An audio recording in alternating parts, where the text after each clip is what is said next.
Welcome to Here We Are, Brattleboro's community talk show. I'm Wendy O'Connell, and our guest today is Dr. Ann Black. Ann is the founder of the Warrior Connection, which offers specialized programs for male veterans, female veterans, and their families. We're going to talk to her about that today, and she's going to tell us about the many different roads that brought her to that. So, welcome, Ann. Thank you. I'm really happy to be here. I'm happy you're here too. This is great. This is such a powerful thing that you're doing, and I think that your backstory is also interesting about how you got here. I am from Carlisle, Pennsylvania, which is south central Pennsylvania. My family, decades ago, generations ago, had come from Switzerland to find religious freedom here in the early 1700s. They were the Quakers, the Amish, very plain, agrarial kinds of people. And so that's the environment I grew up in. And in Carlisle, on my way to church, I would always pass the U.S. Army War College. And it really confused me as a child. I thought, how in the world or why would somebody go to college to learn about war? And of course, there was always the dove, that was on my church. So that was kind of baffling to me early on. You grew up on a dairy farm, right? I was also on a dairy farm, and it was a very progressive dairy farm, and we processed our own milk and so forth. And so there actually were a lot of people who came from the U.S. Army War College with their jugs, to get fresh milk. And they would come in, many times in their uniforms with all these colored bars and stripes. And I remember, having somebody introduced to me who was, a colonel and a captain. And so I started now, I look back, and there were just all these connectors kind of along the way. Yes. I actually was asked to see if I would be interested in going for a Cumberland County Dairy Princess. And so I went. My father said, she'll never do it. But I decided I would, and I became the county Dairy Princess, and then I went on to the state and was the Pennsylvania State Dairy Princess, and then went on to the national out in Chicago. But what I realize now is that I was promoting the dairy industry in 1968 when the Vietnam War was going on. So there was just this incredible duality between what was going on in the world and what I personally was experiencing. So that's been kind of interesting to me. It is interesting to look back at that, because 68 especially was such a huge year for the war, for the protesting that was going on. That was the Democratic Convention, that was Bobby Kennedy, huge year. And yes, so the awareness or lack of awareness, I think that we all went through. Well, we all went through varying degrees of that, and I think it depended hugely on our families and where we were brought up and what was going on there too, urban or rural or whatever. I love that you were the Dairy Princess. I think that is so fabulous. I didn't talk about it for a long time. Now I think it's kind of a hoot. It's kind of funny. We should have brought a picture of that to show. That would have been my little crown on. Oh, really? Yeah. Was it a special crown? Yeah, it was a special crown. Yeah. That was fun. At least they can't call you the Dairy Queen. That's right, because the cow is the queen. The cow is queen in I was Pennsylvania. princess. No, across the country. Really? Yes. Didn't know that. So there are dairy princesses in every single state. Are there still? Yeah. Oh, wow. That you learn something every day. This is one of those facts. So you went from there, and then you practiced education, or you studied education. Right. So I was a second grade teacher, and then moved to Colorado. Had my children were both born in Colorado. And I just was at that point wanting to be a pretty stay-at-home mom, and so I got involved in the junior league, and this all weaves into what I'm doing now, because I developed the 4 Mile Historic Park, which took third graders, which was my age group, into being miners, trapper traders, farmers, and Native Americans for a day. So I learned about volunteerism. I learned how to mobilize volunteers, work with volunteers, appreciate volunteers, because they're not employees. And that was a skill set that has served me in many capacities since. So I was Another- grateful for that. Another thing that you look back upon, you know, and Exactly. didn't realize why Another the heck thread. you were doing this. Exactly. When you first landed here in Vermont, and your kids were school age, elementary school age, they were involved at the grammar school. Is that correct? Yeah.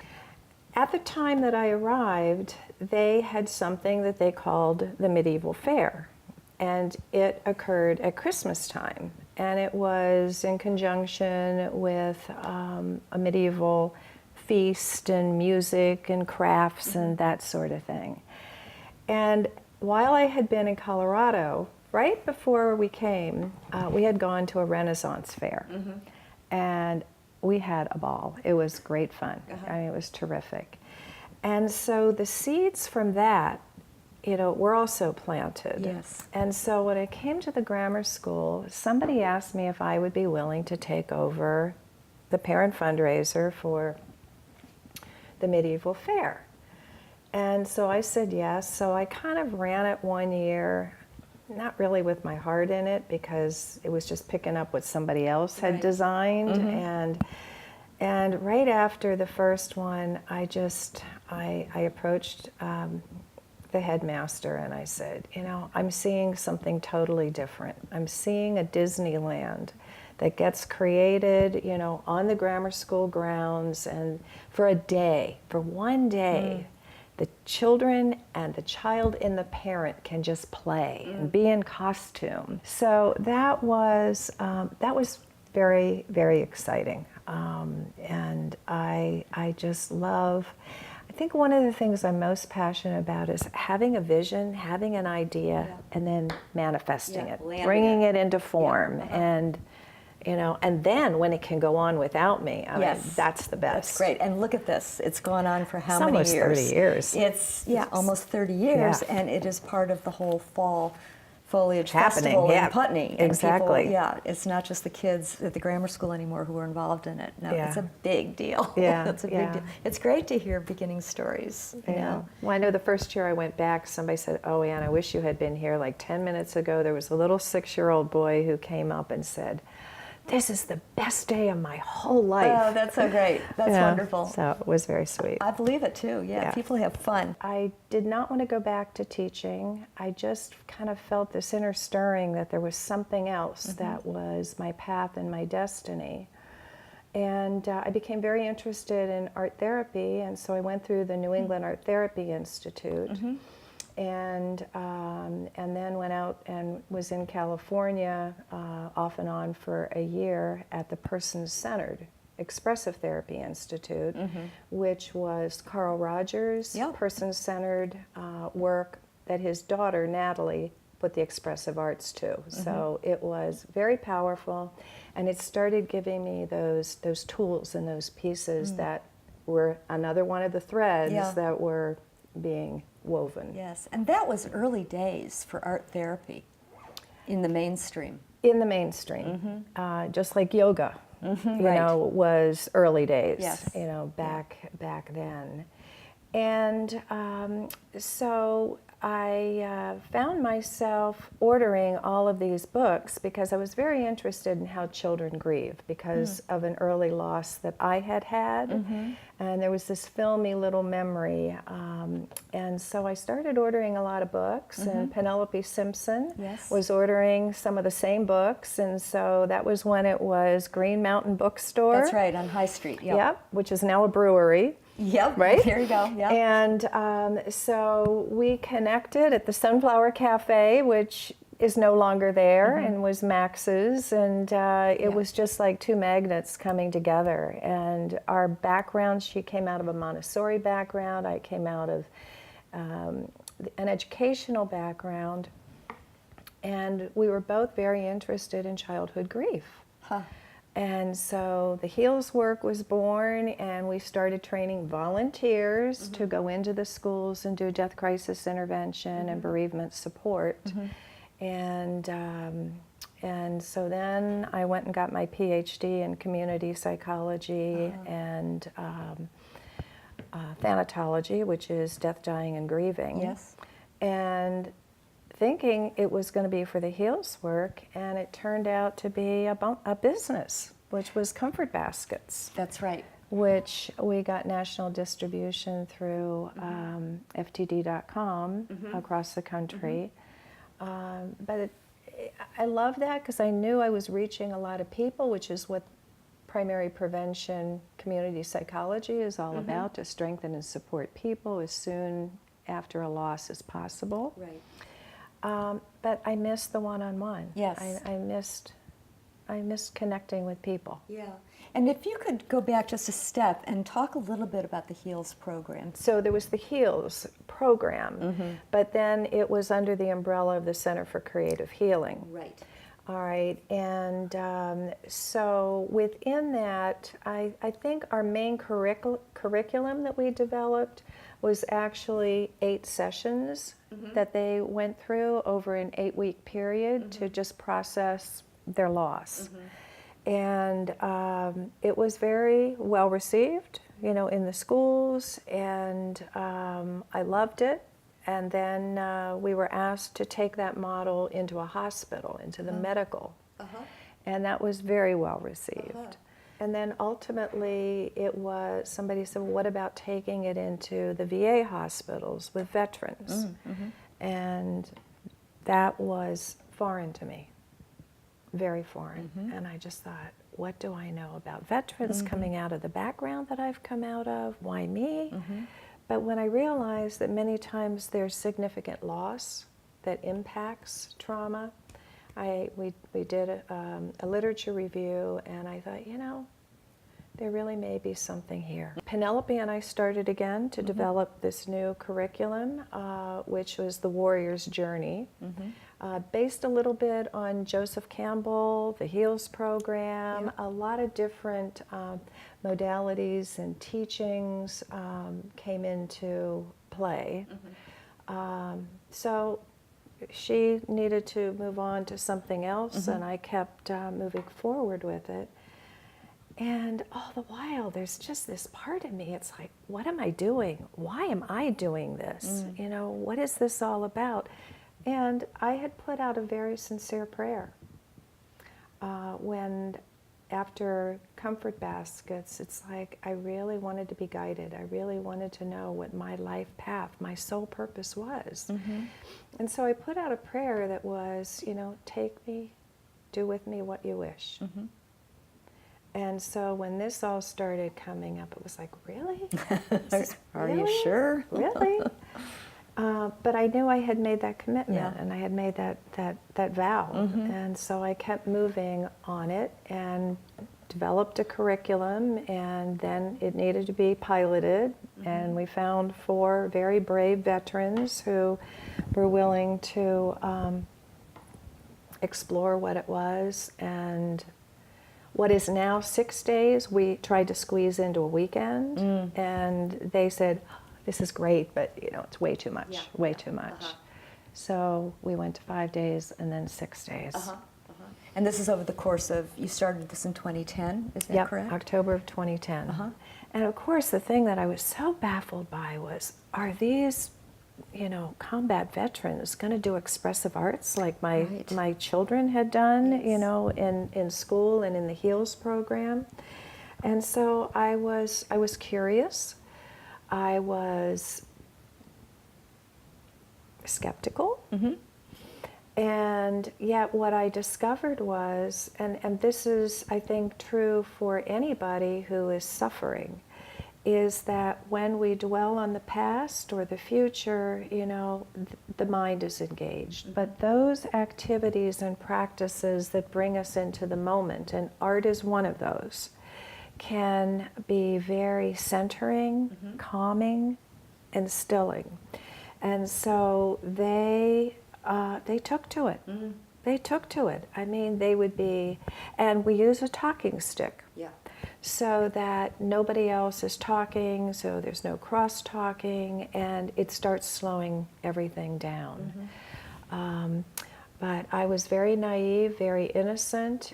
And you know, as I look back, I think it was one of the gifts and one of the blessings. I became like a bridge, you know, between the veteran community and the civilian community. I was really able to go in and learn and elicit from them, kind of the world Yes. that they had come out of and had served in. And which probably made them much more relaxed and able to talk to you easily because you didn't have preconceptions. Right. Yeah. Well, I remember going to one veteran organization. I did have somebody during a board meeting say, "Why should I trust you as a civilian?"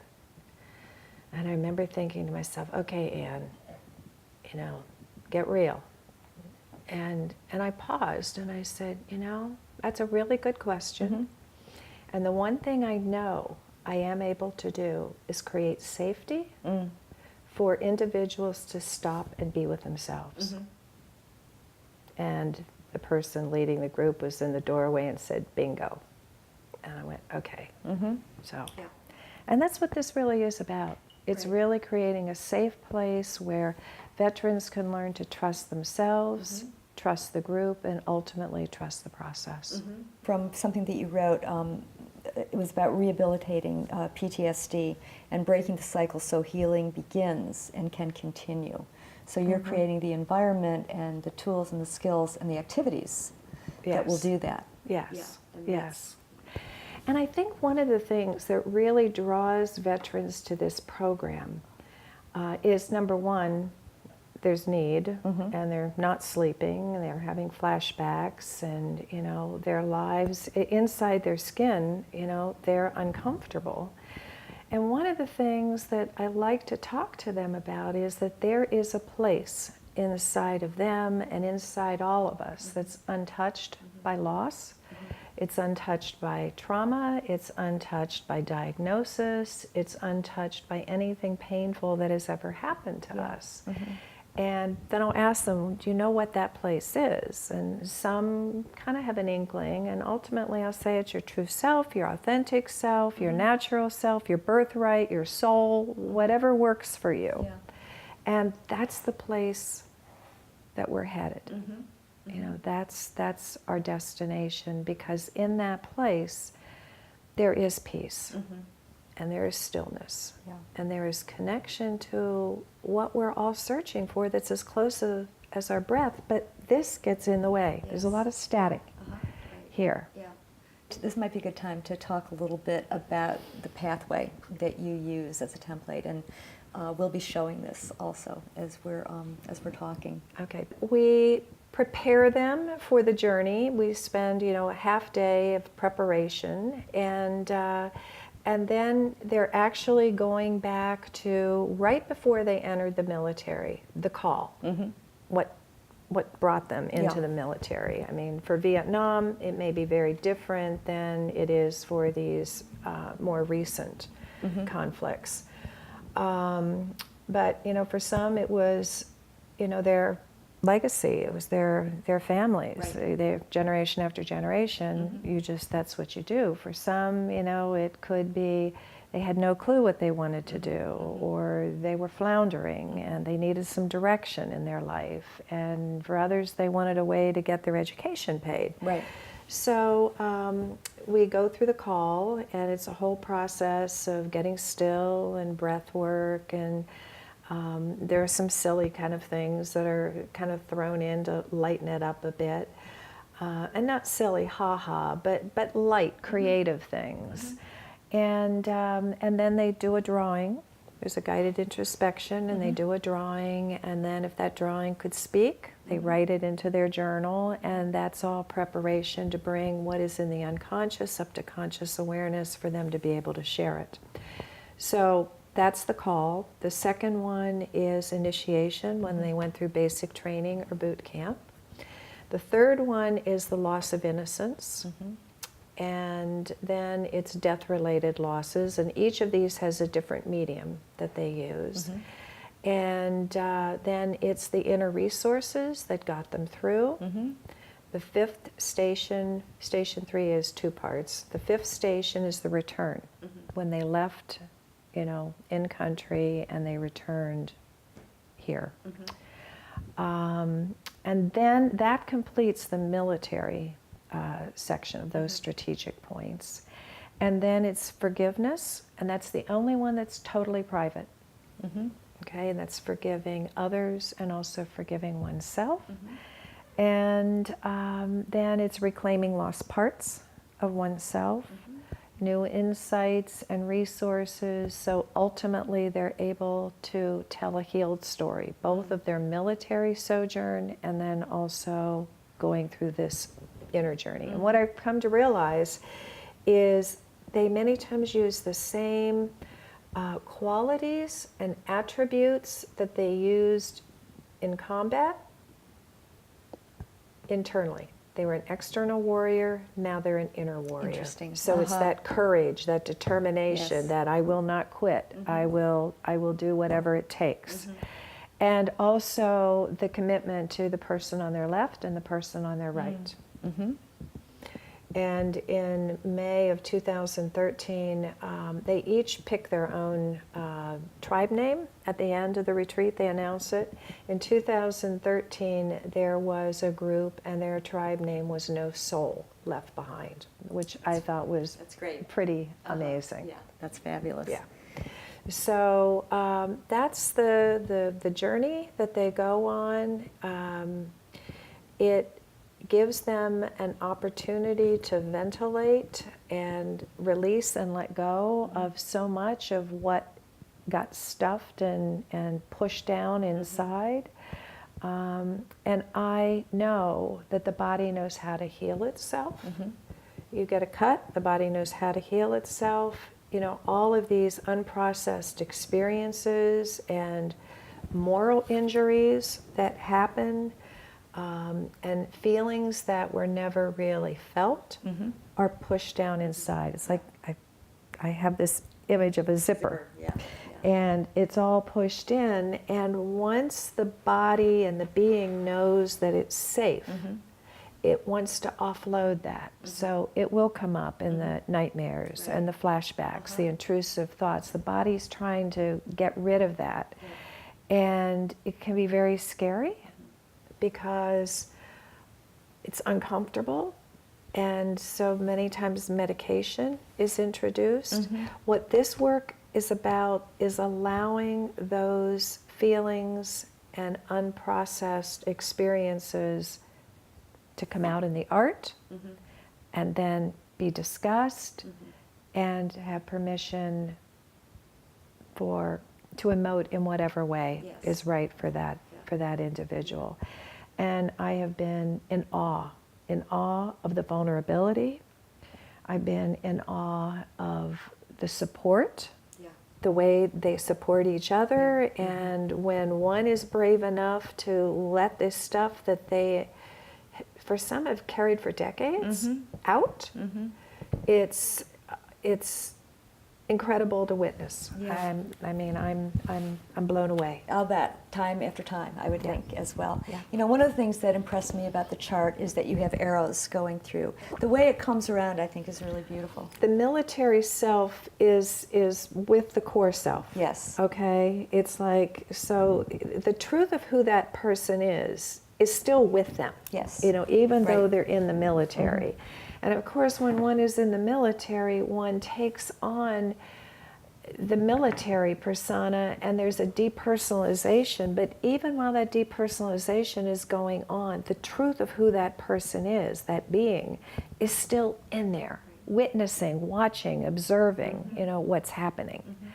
And so for me, one of the reasons that I know I'm doing this work is because there is just way too much suffering that is happening. And at 22 veteran suicides a day, it is unconscionable when there is a way to let that material out and connect with the truth of who one is, really is, not the identification with the mind and all the things that happened and worrying about, you know, what's going to happen. And the other thing is, this really impacts the family. Yes, that's right. You know, the That's walls right. go up, the armor is on, and so loved ones are connecting with a wall. Yes. Right. And even though there's a desire to love and connect, it's hard. And we just had a group of female veterans leave 2 days ago. And I just heard from one of the women who's now back in California that she said she was, with her boyfriend, and she said, I could feel him. I could feel. Yeah. And I hadn't been feeling. Yeah. So it's just, It's amazing. it's so Yes, exciting. It's amazing. I would imagine that the process that you go through for each of these sessions is also a very big deal and a very personal one. And I know that you have a huge skill set from everything that you've worked on in your whole life. But I'm wondering, what is it like for you at the end of a retreat? How is it for you? What do you do? Actually, I am right at the end of a retreat. The Yes. last person left like 2 hours ago. Oh my. I feel totally used up and high as a kite. Yeah. And I am energized, and then 2 days later I crash.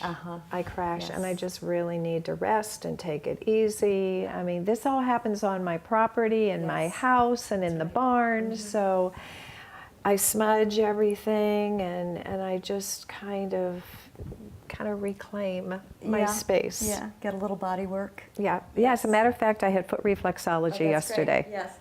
Yeah, so we're getting you right in the heels of that. And one other thing, I'm wondering also is how you are able, and I know that you've had a lot of training again with this, but the balance of compassion and the practical skills that you need to keep this moving. I would think that that's quite an art in itself.